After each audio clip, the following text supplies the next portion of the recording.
Durhaka kepada orang tua bukan membentak, durhaka kepada orang tua bukan marah-marah, bukan nempeleng, bukan membiarkan. Ada orang dia kayakan orang tuanya, dia bikinkan rumah, dia hajikan, dia kan umroh ke orang tuanya, dia kasih duit 5 juta setiap bulan, tapi dia ada kesempatan untuk menjenguk tapi tak menjenguk. Kenapa? Takut sama istrinya. Alah kamu tuh dikit-dikit mama, dikit-dikit mama. Cemburu istrinya sama mamanya. Ini tak betul. Ada kesempatan menelpon tapi tak nelpon. Itulah kenapa Allah mengatakan wa qadha rabbuka alla ta'budu illa iyyah wa bil walidaini ihsana. Kepada orang tua kamu berbuat ihsan. Allah tidak menggunakan kata jazaan. Allah tidak menggunakan kata thayyiban dan khairan. Semua bahasa ini adalah baik, tapi Allah menggunakan kata ihsan. Apa itu ihsan? Lebih daripada iman, lebih daripada Islam. Iman, Islam, ihsan. Ihsan itu unlimited, kebaikannya unlimited. Kalau Pak Ade memberikan saya 1 kilogram kurma, saya balas 1 kilogram kurma, saya beri ke Pak Ade, itu namanya jazaa. Itu bisa jadi namanya khairan, itu bisa jadi namanya thayyiban. Tapi kalau Pak Ade saya kasih kurma ke Pak Ade 1 kilogram, kemudian Pak Ade mengembalikan ke saya 100 kilogram kurma atau bahkan 100.000 kilogram kurma, itu namanya ihsan. Ihsan ini berbakti kepada orang tua unlimited. Gimana Pak Ustadz? Mati orang tua pun kita tetap. Jadi selama kita masih hidup, kita berbakti kepada orang tua. Ada buktinya? Ada. Namanya Sa'ad bin Abi Waqqas. Ya Rasulullah, ummi matat, ummi saya ini, emak saya meninggal. Apa sedekah? Bolehkah saya bersedekah ya Rasulullah? Boleh, silahkan. Ayu sedekah tu afdalu ya Rasulullah? Apa sedekah yang paling utama ya Rasulullah? Sakiyul ma, kasih air. Kasih air jangan dibayangkan cuma kasih minum. Kalau sekarang tuh kasih air, bikinkan sumur bor, bikinkan toilet banyak-banyak di pesantren. Sekarang nih banyak pesantren Pak, apalagi di kampung, santrinya 2000, toiletnya 5. Kalau subuh-subuh antrinya panjang Pak 1 kilometer. Ada yang sudah merengut Pak tak tahan. Masih mending ada yang sudah copot Pak di tengah jalan, ngantri di WC.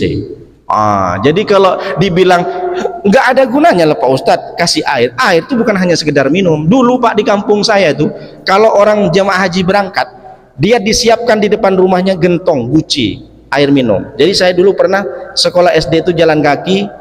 Jadi ketika sampai ke gentong itu saya minum, dinginnya luar biasa Pak. Besoknya saya minum lagi, saya bingung. Padahal bukan kulkas, kok dingin kali nih di cuaca yang terik panas matahari itu. Ternyata saya tengok ke dalam Pak, lumutnya banyak Pak yang hijau. Setelah dicuci sama orangnya, keluarlah anak katak semua.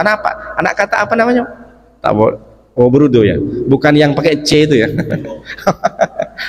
Jadi saya tengok, oh yang bikin dingin rupanya anak katak nih, saya bilang gitu kan. Dulu kalau di kampung Pak di Madura tuh, orang haji itu dia disediakan di depan rumahnya. Jadi kalau ada gentong di rumahnya dengan air, zaman tahun 98 waktu moneter itu saya masih sekolah SD, itu biasanya jemaah haji dia berangkat ke Mekah. Kenapa? Dikasih air, sedekah air biar di Mekah nggak panas katanya. Kalau sekarang udah bergeser, tidak seperti itu sekarang. Maka kalau sedekah air saja sampai, apalagi sedekah sotong tumpah, kerang tumpah, bakso tumpah, mie tumpah, tak bisa dimakan lah Pak Ustadz.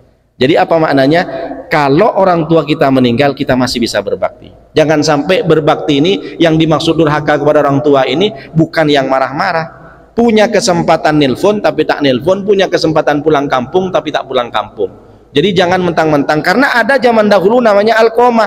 Alqamah ini susah mengucapkan la ilaha illallah ketika mau meninggal. Diajarkan oleh Sayyidina Ali sama Sayyidina Bilal, ucapkan Alqamah la ilaha illallah.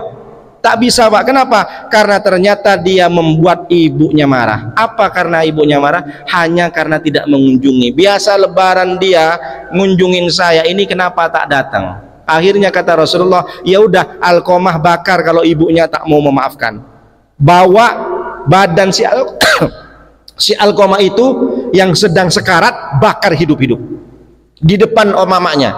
Akhirnya mamanya sudah luluh. Jangan Rasulullah, meskipun dia sudah menyakiti hati saya, dia adalah tetap anak saya. Jangan dibakar. Daripada dia nanti dibakar di akhirat, di neraka, mending dibakar di dunia. Sehebat-hebatnya, sebenci-bencinya seorang ibu, sesakit-sakit hatinya seorang ibu, dia tidak akan pernah rela anak kandungnya dia akan terhina dan dia tersakiti. Jadi akhirnya luluh, maka langsung dia ucapkan la ilaha illallah ketika ibunya bilang saya sudah ridho dan saya sudah maafkan. Makanya Bapak Ibu, durhaka kepada orang tua bukan siksaan di dunia yang didapatkan, bukan hanya sekedar di neraka yang didapatkan. Dunia dapat siksaannya, berlinanglah air mata. Sebelum orang tua kita meninggal, masih hidup, jangan sampai sia-siakan. Kalau senangi dia, meskipun dia tak pakai sepatu, kalau ada mama kita suka sepatu, belikan, umrohkan, belikan makanan yang enak meskipun tak dimakan, karena orang tua itu senang. Jangan sekarang banyak nenek-nenek Pak, sekarang nenek-nenek dititipin cucu anak kita karena kerja, suami istri kerja, anaknya dititip sama nenek. Nenek tidak diciptakan untuk menjaga cucu. Jangan sampai menyibukkan nenek dari anak kita, mentang-mentang mamanya di rumah suruh jaga anak kita. Ini tak betul. Kalau bapak ibu punya duit, carilah babysitter, orang tua yang sudah resti, yang sudah matang dia beribadah. Umur 70, 60, 70 ini waktu matang beribadah kepada Allah, karena secara usia sudah bentar lagi menghadap kepada Allah. Jangan disibukkan ngurus anak kita. Kenapa? Efeknya juga luar biasa. Anak kalau diuruskan nenek, dia bukan hanya tak bisa makan sendiri Pak, ngikat tali sepatu aja tak bisa. Kenapa? Dimanja sama nenek. Yang penting dia tak nangis, dikasih HP. Kalau kita nengok anak main HP, berhenti. Tapi kalau nenek udahlah, yang daripada nangis. Ini tak betul.